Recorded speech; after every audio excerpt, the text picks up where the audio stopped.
मुस्तफ़ा करीम बैठे थे तो सैयदा आयशा सिद्दीक़ा रज़ी अल्लाह ताला ने अर्ज़ की, या रसूल अल्लाह सल्लल्लाहु अलैहि वसल्लम, वो देखें सैयदा फातिमा आ गई है, वो देखें बीबी साहबा बगैर बताए आ गई। हज़रत फातिमा ज़हरा आई, हुज़ूर ने फरमाया फातिमा बगैर इत्तला के? हुज़ूर छोटा सा काम था, कैसे आई हो? तो बीबी साहबा ने ना, औरतों का पल्लू होता है ना चादर का, और पल्लू खोला तो एक रोटी बंधी हुई थी, खोल के पेश की। बेटे ये क्या है?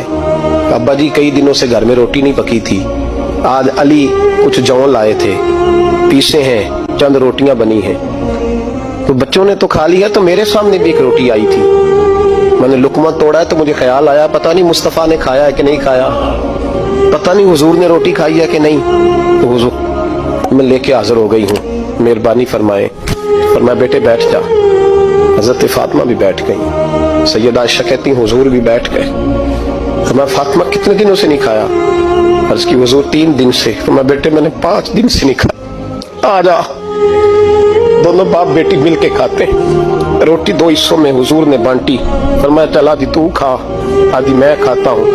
हजरत फातिमा ने लुकमा तोड़ के मुंह में रखा, रो पड़ी, हुजूर 5 दिन से नहीं खाई। और मैं बेटे चुप कर, हमारा दुनिया से क्या ताल्लुक, एक पोल रह गया है, बस अल्लाह फिर जन्नत की सारी नेमतें अता फरमाए।